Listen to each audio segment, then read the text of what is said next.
Assalamualaikum warahmatullahi wabarakatuh. Di sini kami dari kelompok 6. Di sini kami akan menerangkan tentang prinsip kerja komunikasi dan suara. Perkenalkan, nama saya Muhammad Wali Jamaluddin. Rafiq Abdul Jamil Bima. Juga istri Natasha, Dira Bui Afiskina, Silvina Mubarakah. Berikut adalah kelompok kami. Sekian Dari pembukaan kami. berikut penjelasannya. Yang pertama, di sini saya akan menjelaskan tentang pengertian dari komunikasi data dan suara. Di sini bisa dilihat komunikasi data adalah interaksi pengirim dan penerima antar device yang terhubung dalam sebuah jaringan, baik yang jaringannya sempit maupun jaringan yang lebih luas. Selanjutnya, komunikasi suara.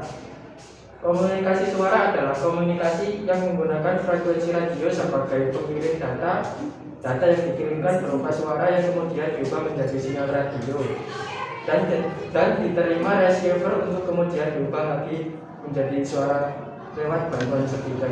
Prinsip kerja. Di sini saya akan menerangkan tentang prinsip kerja komunikasi data dan komunikasi suara. Prinsip kerja komunikasi data.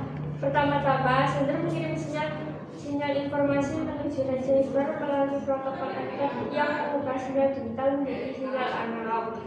Kemudian, melalui sinyal transmisi dan melalui protokol kedua, didapat sinyal analog kembali menjadi sinyal digital sebelum masuk ke receiver. Prinsip kerja komunikasi suara. Suara dari pengirim diterima oleh mikrofon dan mikrofon mengubah gelombang suara menjadi sinyal listrik. Kemudian disalurkan ke perangkat telepon, sinyal disalurkan melalui kabel ke pusat telekomunikasi. Kelemahan dan kekurangan suara dan data.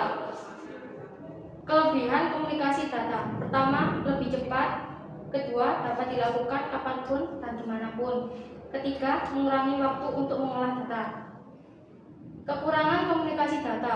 Pertama, resiko kehilangan data pribadi.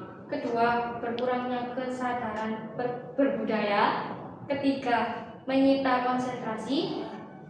Kelebihan komunikasi suara. Pertama, harganya relatif murah. Kedua, mengurangi waktu untuk mengolah data. Ketiga, mendapatkan data langsung dari sumbernya.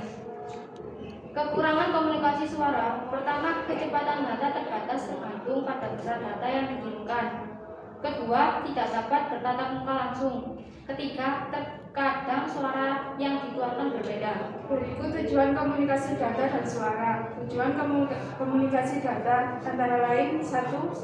Mempermudah kemungkinan pengelolaan dan pengaturan data yang ada dalam berbagai macam sistem komputer. 2. Memungkinkan mengirim data dalam jumlah besar dan lebih efisien. 3. Memungkinkan penggunaan sistem komputer dan peralatan pendukung dari jarak jauh. 2. Tujuan komunikasi suara antara lain: 1. Menyampaikan informasi secara lisan dan lain-lain. Jenis komunikasi data. Komunikasi data memiliki beberapa jenis seperti pager, telegraf, dan jaringan komputer. Komunikasi suara juga memiliki beberapa jenis seperti komunikasi siaran radio atau radio broadcasting, komunikasi radio dua arah, dan komunikasi Yang telegraf. terakhir adalah syarat komunikasi data dan suara. Pertama, syarat komunikasi data. 1. Pengirim, source dan transmitter. 2. Media transmisi. 3. Penerima, receiver dan destination. Yang kedua, komunikasi suara. 1. Pengirim. 2. Media transmisi. 3. Penerima atau receiver. Sekian dari kami kelompok 6. Wassalamualaikum warahmatullahi wabarakatuh.